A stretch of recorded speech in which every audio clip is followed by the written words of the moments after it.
Hello guys, and a big welcome to my YouTube channel. Today I want to talk to those aspiring migrants, people that are looking into migration in the near future. I'm a 2000 if you're here, the young ones mostly if you're on here, even the adults if you're on here, this video is for you.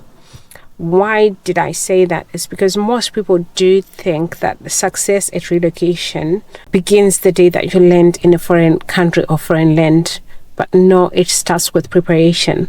And by preparation, it's the little things that we often overlook, really, that set up most people for success, even later on in life abroad. So today I'm just going to give you a quick rundown of a few certificates which are underrated, but made it possible for me to relocate and made me successful at relocating to the UK in 2022. As a caregiver. But this can apply to anybody, whether you want to study abroad or you want to go and work, skilled worker visas, and not just the UK but everywhere else in the abroad or in the first world. These certificates do matter. Firstly, I want to talk about the ordinary certificate or O-level or GCSE, again depending on where you are from, so people call it with different names. Most people do underestimate that certificate. Most people, when they are doing their GCSEs or O-levels, they have got no clue what they want to do with their life. They have got just thinking, I'm just going to school for the sake of it. I'm just writing these exams for the sake of it. But if you're watching this video and you've got a child who is doing their GCSEs or haven't done them, please show them this video, because this is very important. Because when I did my GCSEs, I never dreamt I was going to relocate abroad. Didn't even imagine it. But if you're watching this video and you're on that journey, you're doing your O-level, you're doing your GCSE, then listen to until the end, and also to subscribe to this channel, because on this platform we believe in the diaspora journey. We talk about life in the diaspora, life abroad, success stories, struggles, opportunities, you name it, not just for the UK but everywhere else abroad. We talk about it on this platform. So talking about the GCSE O-levels, most countries abroad or most institutions abroad do recognize your educational. They may not directly convert them, but it is evidence that you actually had some form of formal education. And for most countries that use the points-based system, countries like Canada, Australia, the UK, they do put into account your educational qualifications from abroad. Some countries have a way, evaluating your qualifications to suit or to match the education system or the qualification system in that country. So it's very, very important. If you're doing your GCSEs, your O-levels, you take them seriously, because they do count. And sometimes you may relocate for work. I'll give you an example to say some people came on a caregiver visa, but they want to, to upgrade. They now want to study. Some of the courses, you'll be shocked to find out that they say, well, you can get into this course, but you require GCSE maths or English. And when you tell them that you studied abroad and you show them your certificates, they actually accept them, and you're exempt from either rewriting or going through maybe an extended functional skills course, depending on the country that you are in. So it's very important that we take these courses seriously. And some of the subjects that I would encourage people to focus on, definitely, because I'm from based on Zimbabwe, the key subjects, key means maths, English, and science. So I've come to realize that it's the same even abroad. Maths and English do count, and science is an added advantage. So do take this certificate seriously, and to have your A-levels is a bonus, it's a plus. It lets you into so many opportunities, especially when abroad. The second certificate that I want to talk about is having a driver's license. I do remember I took my driver's license when I was 19, not because I needed it or not because it was needed elsewhere. I do remember that time I was doing my apprenticeship, but I've always been someone who believes in having more than, especially when it comes to qualifications. So the training that I was doing would require for me to drive around, go to people's houses and fix things, go from one premise to another fixing things. So I was like, well, while this time in my second year, let me just work towards getting or attaining my driver's license. And that time, no thought of relocation had crossed my mind. But guess what? When I relocated, the experience on my license counted. Even when I went to convert my license, even when it came to, getting my, which is one of the things that are so expensive abroad. I'll do a video on that again. It was so helpful.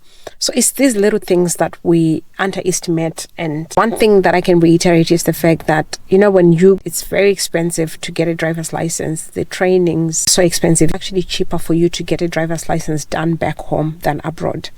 So if you're watching this video and you've got that opportunity to get a driver's license, let it pass off the things that you got, like, I need a license.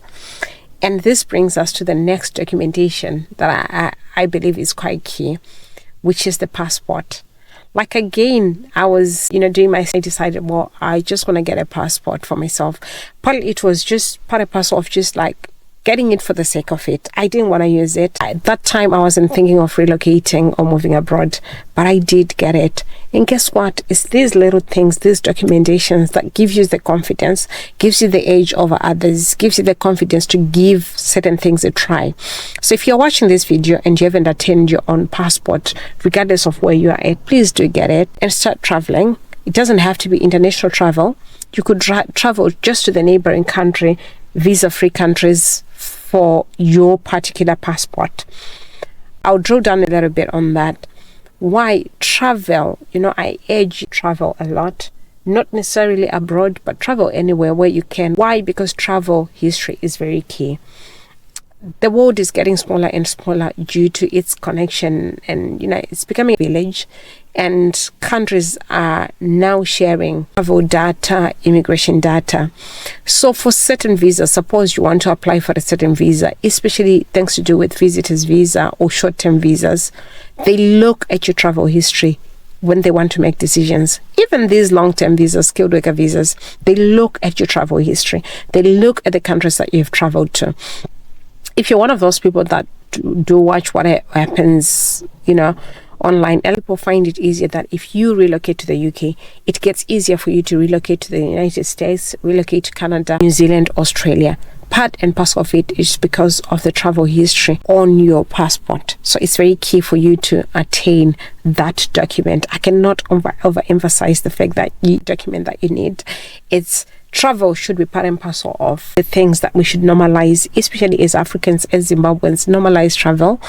As a young person, visit the neighboring country, so many, experience altogether. Short story. My first time flying was coming to the UK. No wonder why I think I decided I was going to cut my husband. I'd never been on an airplane before.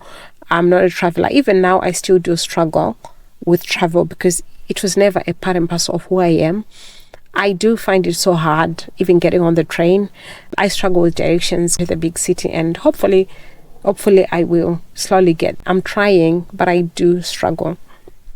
So it's very key that you build your travel history. The fourth certificate out of Zimbabwe that really helped me is the Red Cross certificate. These are some of the things that we do underestimate, and I'll speak to everyone. If you are thinking you want to relocate in the future, you want to work on cruise ships, never underestimate the short courses that you can do. Things to do with beauty and, hairdressing, things to do with therapy, massage, becoming a chef, becoming a bartender, short courses. Sometimes I do pinch myself when I think of the one certificate that I had that made it possible for me to relocate to the UK was a Red Cross certificate. A course that I did over a course of 6 months. Of course, there are other things like, how you perform in an interview, how to answer the questions. But when it comes to the paperwork that I had to produce as evidence of expertise, it was just a Red Cross. And I do remember when we were doing them, a lot of people underestimated the cost. A lot of people didn't believe it was possible. I'm one of those people, and my husband is one of those people as well. But I did it, and I'm here. So never underestimate that courses. Whilst you're waiting for you to get your degree, whilst you're waiting for you to get that big course, do a short course. You never know where it will land you. Look at the opportunities, look at the doors that it can open. Also look at the job market. I always say to people, look on the shortage occupation list of different countries before you decide on a course. But these short courses are changing lives. Red Cross changed mine. So it's something that you can actually do. It's something that I encourage a lot of people to do. The other certificate that I want to talk about is the police clearance. A lot of people do underestimate this piece of paper. It's more than just a piece of paper. It's your criminal record. It's a certificate of good standing. People do get themselves in trouble, do involve themselves in a lot of things. If you are thinking one day you want to relocate or you want to move to another country, your character or your DBS, depending on where you're watching me, depending on which country you come from, really does come into play. A lot of young people just live anyhow, just live recklessly, not knowing that one day when they are more mature, when they are older, they would want to relocate. I'm one of those people. I never thought I would get to a point where I would need a police clearance, and thank goodness I all my life I've not had a with the police. So yeah, that, but for, just for information, just for if you are thinking one day you would want to relocate to another country, you'd want to work abroad, how you live your day to day is key. Because at the end of the day, there's no way that you relocate to a country and they will not want to see your police clearance. They would not want to see your criminal record, as they call it. So this is where you will, get your fingerprints taken, and then you go to your police headquarters where they do your record, trace whether or not you've been prosecuted before, convicted before they can issue that. I've seen lives ruined. I've seen people, not successful at relocating just because they had the record. So make sure you're living well. If you're watching this video and you want to relocate in the future, these are some of the things that you have to be very much aware, very much vigilant about in your day. These are the 5 documents that helped me relocate. Just my O-level certificate, my passport, my driver's license, my police clearance, and Red Cross certificate. Just the simple things in life. And for the fortunate ones, some do have degrees, but I didn't. I never went to uni. I wasn't privileged enough to go to uni.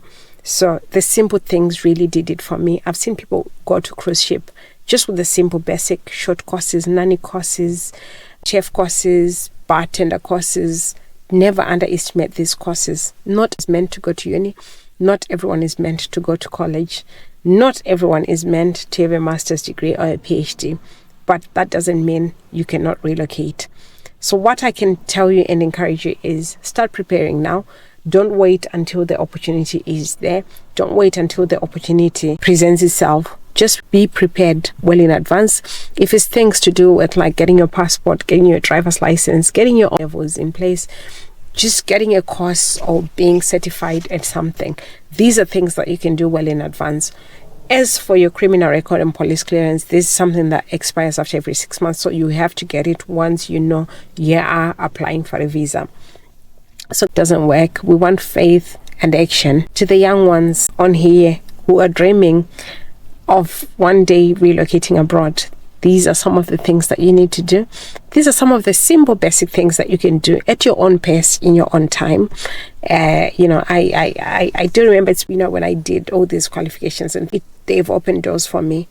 So if you're watching the video or if you've come across this video and you found it helpful, leave a comment, give us a like, give us a thumbs up, and do share with others whom you feel could be inspired by this video or could be encouraged by this video. And do not forget to subscribe if you've watched this far. If you've watched this video, don't forget to subscribe, because on this platform we do talk about life in the diaspora, life abroad, not just life in the UK, because I know it's not for everyone. UK is not everyone's cup of tea, but we do talk about opportunities elsewhere, Australia, Canada, New Zealand. We do talk about it. Any opportunity that we come across, we'll share on here. So do subscribe so that you don't miss out on opportunities. You don't miss out on a chance to change and turn around your life, because relocation did it for me.